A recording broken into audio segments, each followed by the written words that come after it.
Spirituorum cora fidelium, et tui amoris inieis inima cende, emite spiritum tuum equeabuntur. Et renovabis passion te. Oremus Deus e cora fidelium, Sancti Spiritus illustratione docuisti, da nobis in iodem spiritu recta sapere, et eius semper consolatione gaudere, per Christum Dominum nostrum, sede sapientiae, Ora pro nobis. nomine Patris et Filii et Spiritus Sancti. Amen.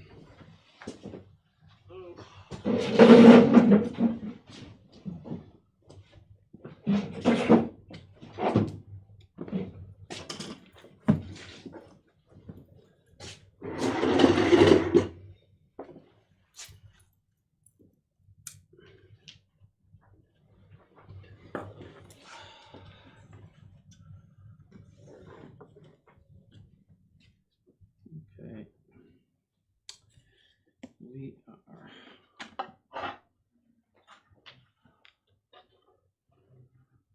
on page 33, I think.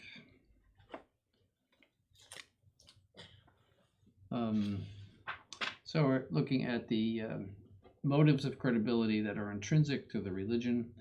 As I said, these are going to be the principal ones that you will use for converting someone, and they are the principal ones that attract people to it. As I said, I mean, somebody who is either Novus Ordo or Protestant already believes in the divinity of Christ, and if they're coming to you, they have some traditional bent, and so they don't need to be convinced really about the truth of the Gospels or the miracles of Christ or anything like that. But what does attract people to the Catholic Church are these signs that we're seeing here. So these are important. Seldom would you have an atheist coming to you, but you can always look it up in the book if you need to. But there you have mostly philosophy. If you have to convert an atheist to theism, just that there is a God, you need to use the arguments of that are in philosophy, which we do in De Deo Uno. So we looked at the various ones. I think we're on D. From all the works of mercy and beneficence, an argument is at hand to here, verifying the words of Christ. Be ye therefore merciful, as your Father is also merciful, as well as those of Paul, who is weak and I am not weak. Put ye on therefore as the elect of God, holy and beloved, the bowels of mercy. So in order to make this sign clearly manifest, we must distinguish the virtue of mercy from inefficacious sense-derived commiseration. You see, so it's one thing to feel sorry for somebody. It's another thing to have mercy on somebody. So this sense passion is often found in fearful things, whereas by contrast, mercy presupposes goodness and courage and is a manifestation of the good through its own self-outpouring. So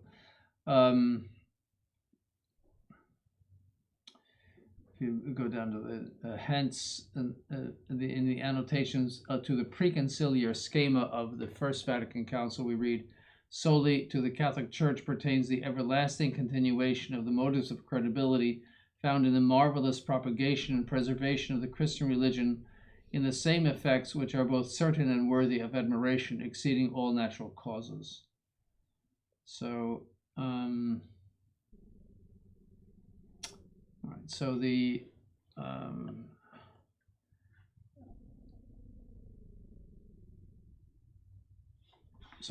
works of mercy that the Catholic Church carries on, both corporal and spiritual works of mercy.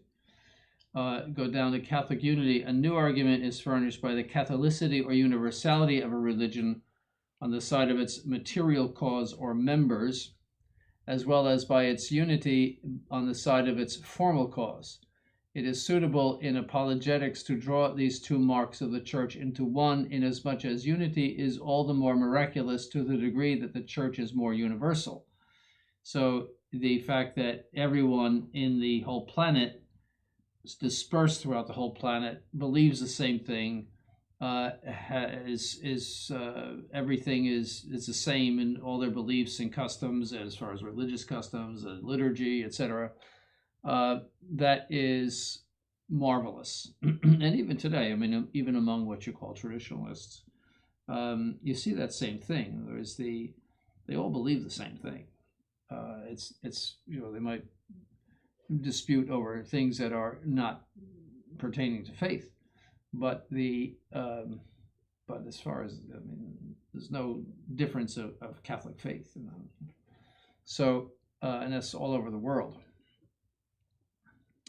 So indeed, if men from all times and from among all peoples, be they uncivilized or civilized, notwithstanding the profound diversity and opposition of their languages, inclinations, conceptions, political rules, and so forth, come to be gathered together in the unity of faith, hope, and charity, as well as that of ecclesiastical rule and worship, so that dogmas never come to be defiled for the sake of the utility that a particular nation might draw therefrom, nor the essential principles of ecclesiastical rule revoked in order to meet the demands of secular power.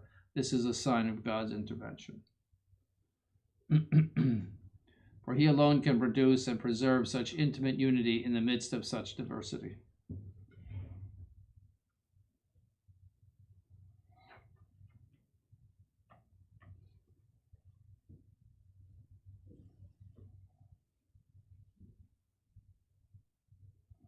Look at the footnote. This is St. Thomas. It is deservedly called Catholic inasmuch as it has been received by men belonging to all sorts of states of life. However, if someone were to object that the Christian faith has not been received by many and therefore is not universal, St. Thomas responds, the Christian faith is not called Catholic or universal on account of its individualized extension, but rather on account of it has embraced all the various kinds of individuals who may receive it, for it has adherents drawn from among all of man's various conditions. See, so you might say the material extension, that is a lot of people belonging to it, is not as important as its formal extension, and that is that it applies to many different cultures and peoples and whatnot and so forth in the same way. In other words, that all have that in common. See, so you would have more in common with somebody from a Catholic from Vietnam than you would from your next door neighbor who is Protestant.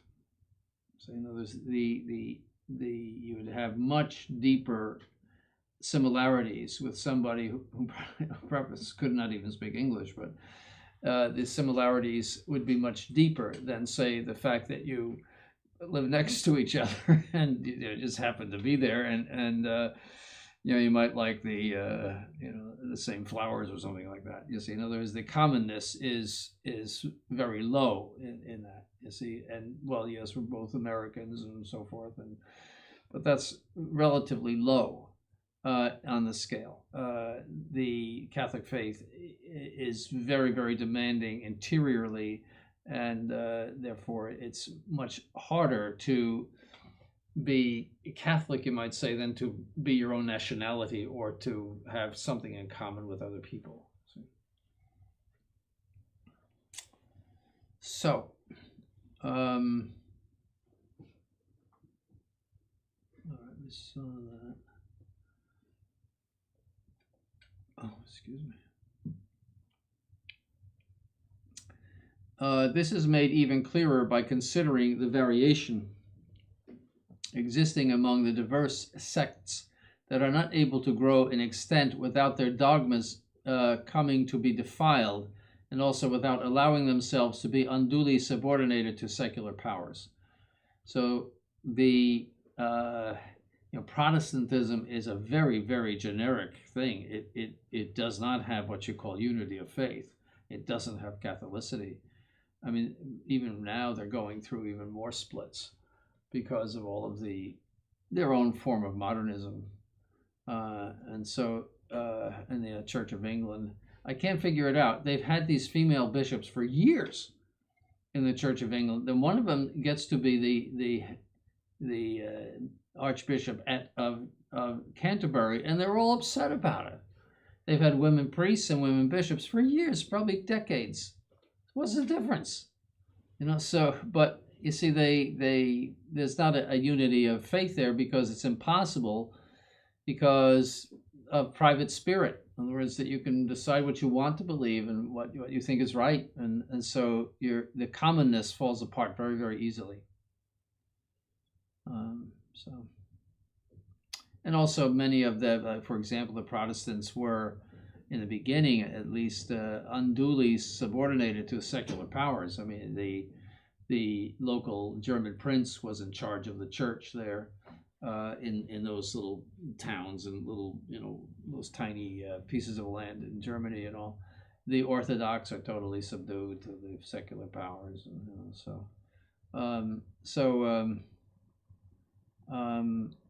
at least in certain areas they are, and must be heat. By contrast, the divine truth is made manifest in the fact that it is not unduly subordinated to any other power, not even the strongest. Hence, enumerating the signs of the true faith, Pius IX said, the faith, revealing the salutary laws of Christ and acquiring greater strength every day from these most cruel persecutions, has pervaded the whole earth, land, and sea, from the rising to the setting of the sun, under one standard of the cross, and also having overcome the deceits of idols and torn away the mist of errors and triumphed over the enemies of every kind, I think that's going to say. It has illuminated with the light of divine knowledge all peoples, races, nations, however savagely barbarous and diverse in disposition, customs, laws, and institutions. It has subjected them to the most sweet yoke of Christ himself, announcing peace to all, announcing good. So that it's a strong argument. So, the unconquered stability of the religion. Finally, the aforementioned arguments are confirmed by the unconquered stability of a religion that proposes itself as being revealed, for all things in the world are subject to change, with the generation of one thing involving the corruption of the other whence it comes. You see, so all things undergo change every single day. Plants, animals, we all age, and all sorts of things undergo change. So the fact that something would avoid change, any kind of substantial change, would be a sign that it is not a purely human institution. And not only in the physical order, but even in the social and political order. Nations rise and fall, as do political forms, and indeed so do religions, along with philosophical systems. So, nations that were once very powerful become, simply places to live. Look at England, which was so powerful in the 19th century, a huge empire, and now it's they're letting in all sorts of non-English, you might say, and it's just a place to live, and it's a very unpleasant place to live, you might say. So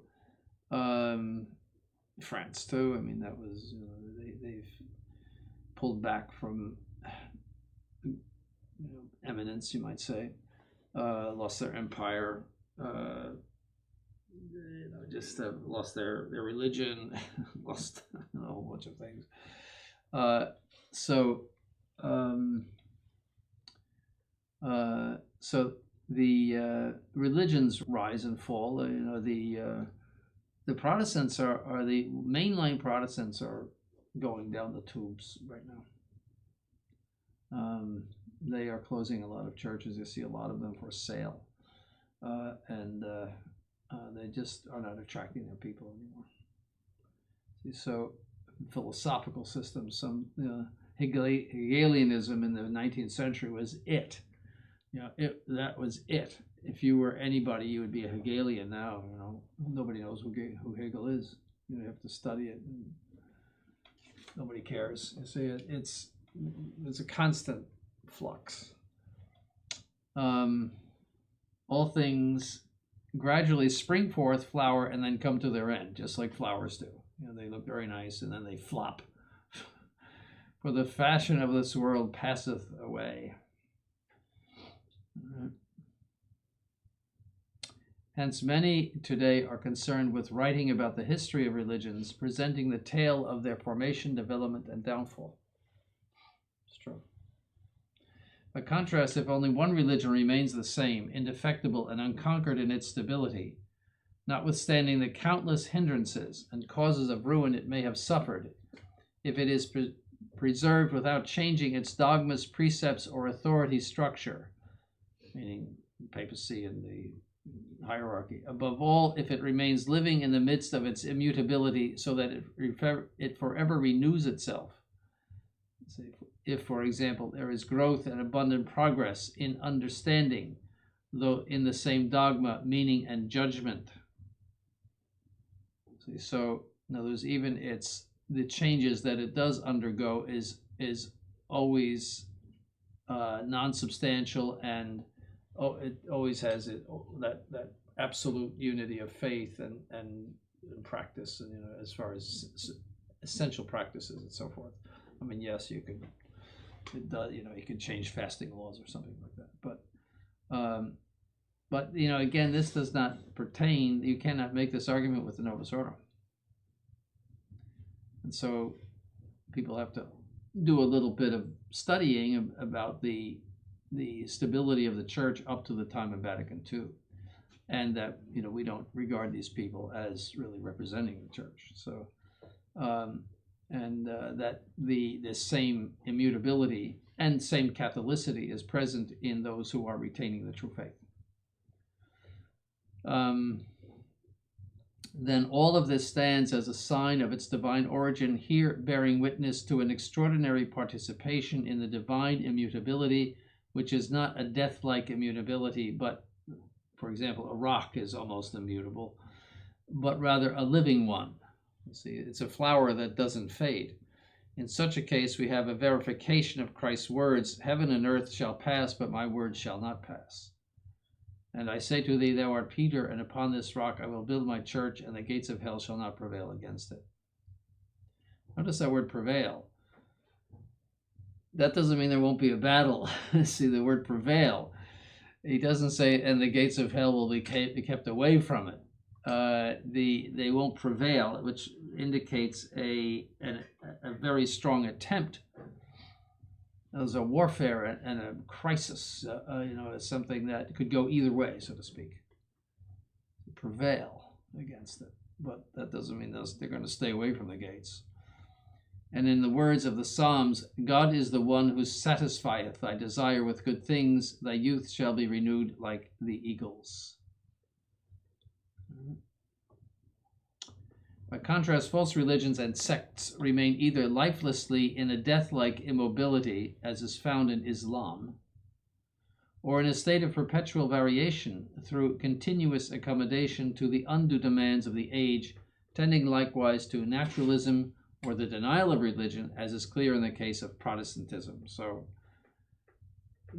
we don't need to say anything there. You see, they are going through dogmatic changes now because of popular opinions about transgenders and various other things, as the modernists are.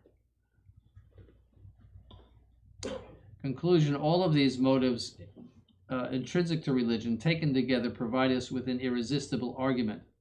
For if a religion in which all of these signs are found, the sublimity of doctrine, holiness, wondrous propagation, faithfulness in all good things, Catholic unity, and unconquered stability, were not from God, there would be an effect without a cause, without a raison d'etre, reason for being. For all of these goods can only arise from the fount of all goods. See, that would not be naturally capable, that you would have a continuity of doctrine, etc., and a continuity of all of these things throughout all the ages. So that would not be naturally possible, as is evident from what we might call natural religions, so religions that do not come from a divine source. Nor can it be said that this religion would be from God mediately through the natural evolution of religious sentiment, as the human sciences are mediately from God, inasmuch as he is the author of our intelligence. Indeed, the aforementioned notes are extraordinary and manifest an extraordinary intervention by God. Moreover, this religion proposes itself as being supernaturally revealed and always affirms that this supernatural revelation is the fount of the whole of its truth, strength, and fruitfulness. Therefore, if this supernatural revelation were merely fabricated, all of the goods enumerated above would be founded on lies or delusions, and this is impossible, for real effects presuppose a real cause, not a fabricated one. Good effects propose a good cause, and supernatural effects a supernatural one. Now, reading this, you can see that this demands that we not recognize these Vatican II popes as popes. Otherwise, this falls apart, because all of this is based on the fidelity of the Pope to all of these things. In other words, his promulgation of the faith and all of the continuity with the past. If you recognize these people as popes, you might as well tear up this page. You cannot prove the Catholic Church. It's no better than anything else. So, that would be an important argument for Sedevacantism, that the apologetical argument of the church just collapses if you see these men as pope.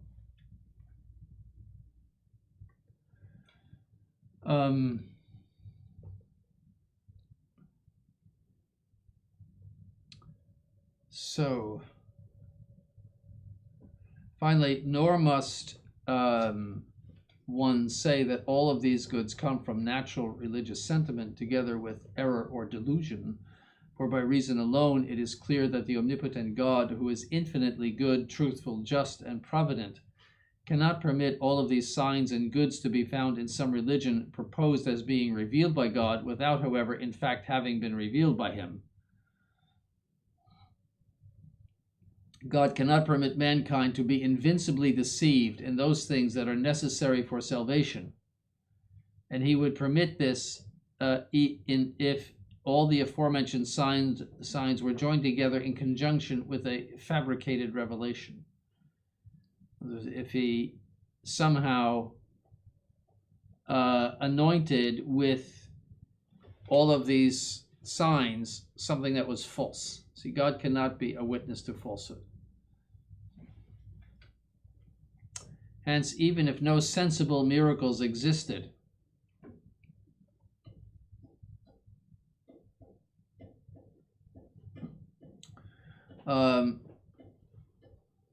leaving only the moral miracle of Christ's miraculous life, the words of Richard of St. Victor would already hold true. Surely will we not be able to say to God with full confidence, Lord, if this is an error, we have been deceived by you, for these things were confirmed for us with such great signs and marvels, and by such things as can only be brought about by you. But that would be blasphemy to say that God deceives the human race. So the objection of the modernists, the vitality of a religion that overcomes all hindrances and adversaries, hostilities and battles, drawing to itself whatever teachings, cultural achievements, and ecclesiastical forms that are useful to itself, cannot be fully explained through the laws of evolution. However much these laws appear unscathed throughout the history of this religion. Therefore, there is something unknown hidden in this history, something that is a worthy object of religious experience. However, this unknown element does not prove that God has supernaturally intervened, for perhaps what is here present is only a natural production of the loftiest forms of religious evolution. My response: given their agnostic prejudices, modernists find themselves forced to reach this conclusion. Indeed, they doubt the ontological and transcendental value of the first principles of reason, and hence the value of the demonstration of the existence of God as he who is essentially distinct from the world. I don't think we need to read the rest of this. So, therefore, against the immanentists, we must say a given religion is made credible by divine faith, not inasmuch as it seems to be conformed to the exigencies of our nature, but rather inasmuch as it exceeds these exigencies and can be constituted only by God freely. Hence, if one is to argue from the conformity of this religion with the aspirations of our nature, one must make manifest how this great conformity exists alongside such gratuity, such that God alone could produce it. In other words, you can't say that the aspirations, that the conformity to your aspirations are purely natural aspirations, or they are the aspects of the religion are something that are beyond natural aspirations. That's the point there.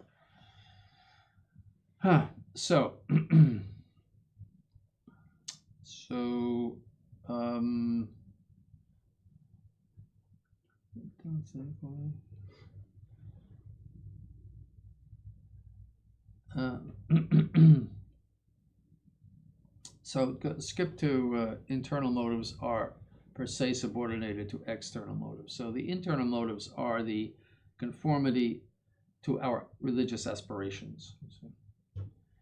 I think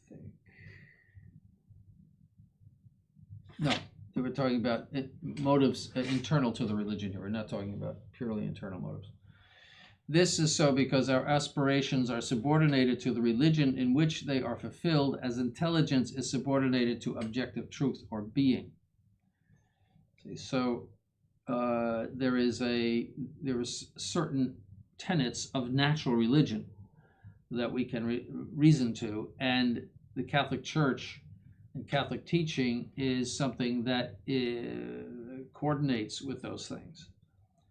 Just as love is subordinated to the good, for potency is designated in relation to act and acts in relation to their objects. See, so it's a general metaphysical principle that it is the object of the potency that determines the essence of the faculty or potency. All right. Hence, in philosophy, the supreme criterion of truth must be objective and not subjective. All right. The same holds true in apologetics. When judging concerning the rational credibility of religion proposing itself as supernatural, we must do so through a resolution to objective external motives and not to the subjective exigencies of our nature.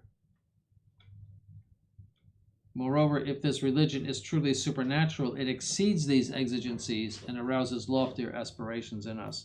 So someone might be initially attracted to the Catholic religion by purely internal motives, but they need to be uplifted, you might say, to something more certain than that. Hence, as we said earlier, when they are separated from external motives, internal motives are exposed to the gravest of illusions, and they cannot duly prove the divine origin of a given religion. Against this tendency to subjectivism and humanism in matters of religion, we must recall the words heard by St. Augustine: I am the food of those who are fully grown. Grow and you will eat me, but you will not change me into yourself, as you change food into your own flesh, but rather you will change into me. So we must not judge divine things by resolving things to our level, but instead must judge ourselves by resolving our notions to God. See, that the new liturgy is dragging God down to our level. The traditional liturgy is lifting us up to God's level. See, that's really it. And that's what hits you in the face between the two rites. The traditional Mass, and particularly the High Mass, is it's oozing supernaturality, whereas the New Mass is just some sort of banal thing where God is brought down to the level of human beings, you see, where He becomes us instead of our becoming Him, according to St. Augustine. So.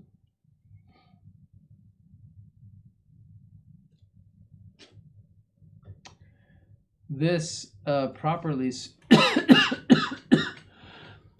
this is, properly speaking, wisdom, that is science through the loftiest causes. Likewise, experiential wisdom, which is the gift of the Holy Ghost, judges all things in relation to God, supernaturally delighted in.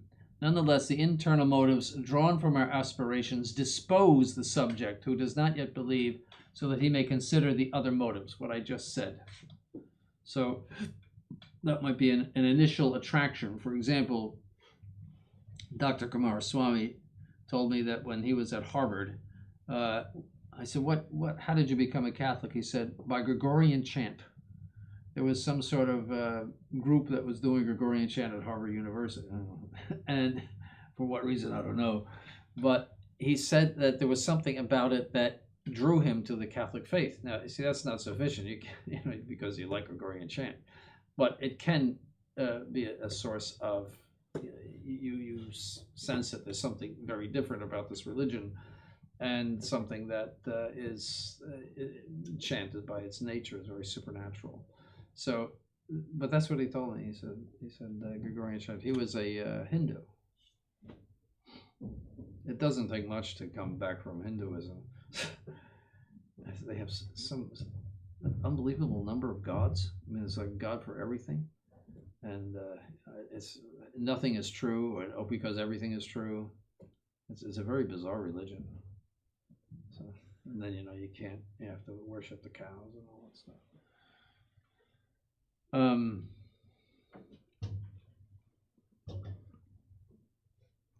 St. Thomas says, just as the end is prior in intention and posterior in existence.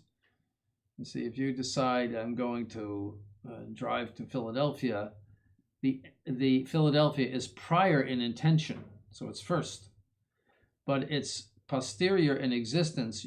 It doesn't exist until you get to Philadelphia. So that's another general metaphysical principles. So those things are the key to really much understanding, both in philosophy and theology, those big principles. So too, the degree that something is closer to the end is it prior in proposition. For this reason, hope is said to open the way to faith, not that it would already exist, but that it is proposed as something future. For example, when someone proposes eternal goods, he first wills those things, then willing to adhere to them through love, next willing to hope in them, and fourthly willing to believe in them, so that by believing thus he may hope in them, love them, and have them. Thus hope precedes faith by way of proposal, but not in existence. And we're not talking about supernatural hope, because faith must precede supernatural hope. We're talking about a hope of things that are proposed even by natural aspiration. Eternal life. You see, that after you die, that there is eternal happiness if you behave yourself. Hence, on account of the fact that a religion draws it to itself men who do not yet believe, they are roused by this to inquire into whether this religion is truly divine. So they are, these internal motives are ways in which to make an initial draw with regard to people who have some knowledge of natural religion, things that would be necessarily true in a truly supernatural religion. See, so that's and also the common aspiration of men to live forever in happiness, to obedience to the natural law, justice, all of the morality of the Catholic Church. There's a natural inclination in human beings to be good, believe it or not. It's hard to believe, but there is a natural inclination to the good. They often fall, but they are happy when they're good, just like a kid is happy when he's good. If a kid gets into trouble a lot, he's not happy. If he's obedient and his parents are happy with him, he's happy. But if he's a problem child, then he is unhappy because he knows he's bad.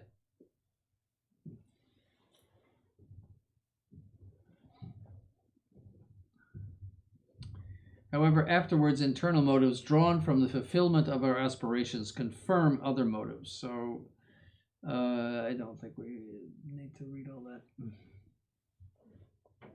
It's pretty obvious. 2, the marvelous life of the church is loftier than a physical miracle, though it is not understood as easily. So raising somebody from the dead is very easily understood. But this marvelous life of the church is actually a greater miracle, because human beings would be less able to do that on their own. To have a continuity of all of the things that we just mentioned over time in the Catholic Church would be more difficult than, say, receiving from God the power to raise somebody from the dead. It's, it might say, a greater act for God, and more improbable. See, there were saints that raised people from the dead. I mean, Elias in the Old Testament raised people from the dead. And all it is some divine power that's given to you. It's transient. It's not like you can go around raising everybody from the dead. The apostles raised people from the dead, and that's a very clear sign of it. St. John Chrysostom, I was just reading it, said that, answering the objection, why didn't Christ manifest himself to everybody after the resurrection, like go into Jerusalem and here I am? And he said that that he would have, first of all, they would not have believed anyway, but that the power that he gave to the apostles was actually a greater sign of his resurrection than if he had, stood in front of the temple and said, "Here I am." That's what St. John Chrysostom said. That all of the miracles done by the apostles was a greater sign, and that's what made the 500 pay attention to St. Peter, the fact that they raised somebody from the dead, or cured a paralytic, or I forget what happened, but they were doing signs, and so that's why there was an attraction to their preaching, because they could not be able to do those signs unless Christ rose from the dead. How could they do that if he was just a phony and a dead man and somebody took his body? How could they do those things?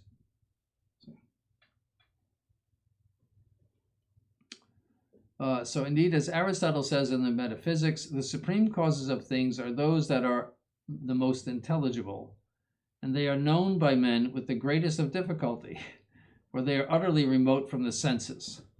So they are the most intelligible, but understood with the greatest difficulty, because what is easy for us is the senses. The abstraction is difficult for us. See, so that's why the church has its liturgy. That's why, for example, kings would, have really nice clothing on, and they live in big palaces. And even in Republican situations, they live in nice homes, and they're surrounded by all sorts of people, because there's a manifestation of their majesty. See, that's congruous. People have to see. And so also the sacred liturgy was something very, very elaborate, so that people could see supernatural things through those symbols. Because everything about the Catholic faith is invisible. There's not a single visible thing that you really believe in this sense that after the consecration, the host looks exactly the same as it did before, and what's in the chalice looks exactly the same as it did before. So you're believing in something invisible. You're believing in an invisible God and an invisible grace, and but you're seeing effects of grace in people. So the senses are the first stop for us on the train for knowing something, but the more you get into abstraction, the more difficult it is to understand things, and that's pretty much the measure of intelligence is your ability to abstract. In other words, those things that are most intelligible in themselves are, from our perspective, the most difficult to know because our intellectual knowledge takes its origin in the senses. For example, the idea that God, who is first being and infinite, never had a beginning. Did you ever think about that? Why was there not a state of nothing and then he began? That would be a little bit easier for us to think about. Somehow he began. But to think of no time and pure eternity, and he had no beginning. He was always there. Did you ever ponder that? And you could say, I can understand he has no end, but that he has no beginning. It's a very but yes, yet he is the most intelligible being because he is pure being, and being is intelligible. So but there's many things that just exceed our abilities to understand. There's a big mystery, how pure being could, from all before time, always exist. That always sort of boggled my mind. I mean, of course, I believe it. It's mind-boggling to put your mind around that. But even the existence of one ant cries out for an eternal, necessary being. The existence of one pebble cries out for it, logically, because you can't get something from nothing. Anyway, St. Thomas applies this principle in order to show the fittingness of miracles as signs of invisible revelation, saying, "It is natural to men to discover intelligible truth through sensible effects. Hence, just as man, led along by natural reason, can arrive at some knowledge of God through natural effects, so too man is led through other supernatural effects to some supernatural knowledge of things to be believed in." See, so by supernatural effects, you are led to supernatural knowledge. Because those things that are of faith exceed human reason, they cannot be proven through human reasons, but rather must be proven through arguments drawn from the divine power, so that when someone performs works that only God can do, we may believe that the things that he says are themselves from God. This is akin to when someone brings letters stamped by the king's ring, and thus leading one to believe that what is contained in those letters does indeed proceed from the king's will. That's St. Thomas. So it's the stamp of God on the effect, and therefore on the truth that is connected with the effect. All right. I think we can go to the number 3 on page 43. What are the stronger motives of credibility? They are those miracles that are most intrinsically concerned with religion, in which the prophecies are fulfilled and future things announced. So such is the case for Christ's resurrection, which is the principal miracle. If it really answers all the questions, if he rose from the dead, then he's certainly God. Then anything that he said is absolutely true, even if he had done nothing else, that would be sufficient. Which is at once a mystery of faith and a sensible miracle of the first rank, fulfilling a number of prophecies, providing a sign of Christ's victory over sin, which has death as one of its consequences, an exemplar of the Church in her ability to acquire power through persecutions, and a pledge of our future beatitude. So that's why Easter is the greatest feast of the whole year. Hence, concerning this excellent motive, St. Paul says, "If Christ be not risen again, then our preaching is our preaching vain, and your faith is also vain." It's everything. If he did not rise from the dead, if he did not have control over life and death in himself, then he was not a true Messiah.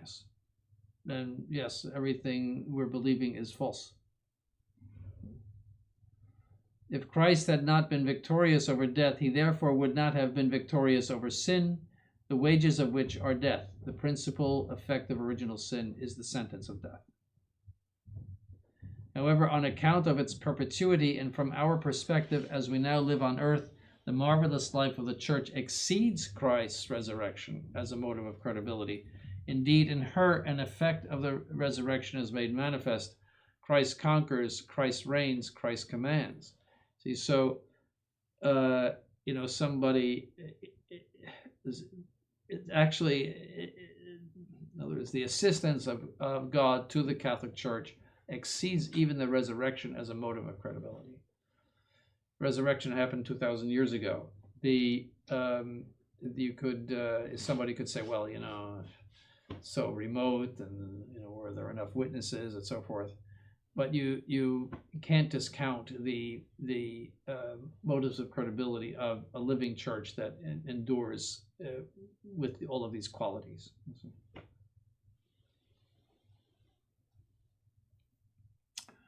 All right, how are we going for time? Corollary concerning the unity of apologetics. Here we are not speaking of apologetics as though it were a science that would be distinct from sacred theology. For as we have already said in our prologue, apologetics is a defensive office of sacred theology.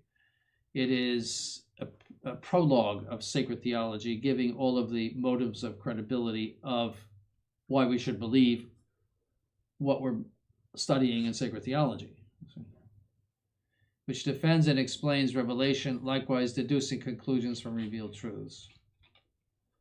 All right, I don't think we need to read all that. All right, okay. So that is a discussion of the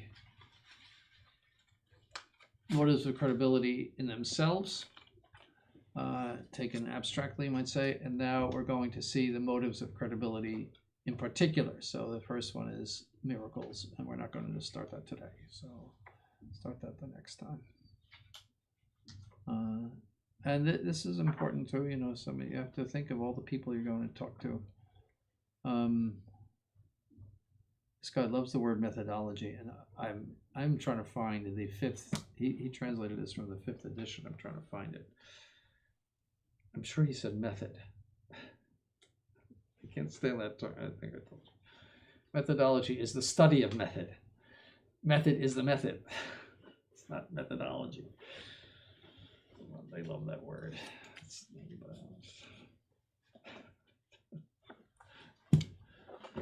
Drives me crazy.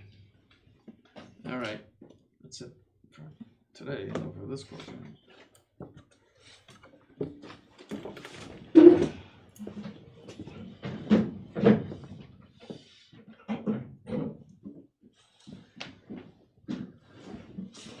In nomine Patris et Filii et Spiritus Sancti, amen.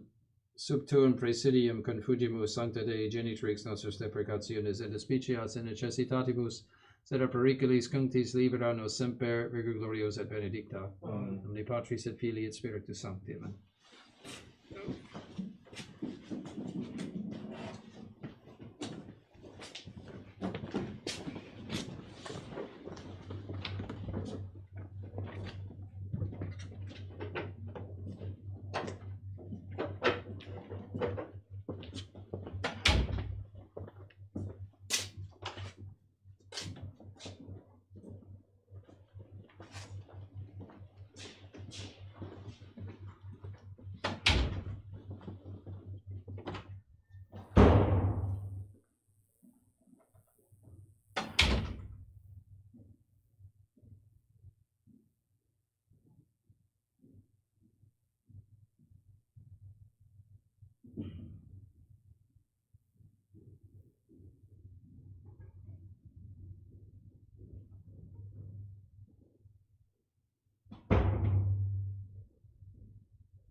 As you would often do.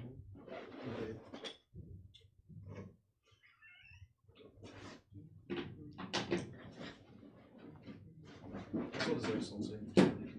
told His Excellency. What do you say? He was speaking about all three of the people who left in the last week, and he said, I just wish men were more courageous. I wish they were more courageous, so that's what he told me. But he said it's my choice. But I told him I was going to SGG, and he just kind of went, yeah. He was fine, but he wasn't happy. Okay, what is it? That's 3 in 1 week. That's ridiculous. 3 in 1 week, bro. I have to go to class until well, since I'm going to another seminary, so just gotta continue going to class anyway. May as well. Man. So you're heading out. There's a joy that I'm feeling. So I have like a natural smile. I'm just walking around. I'm walking. You know that song? Yeah.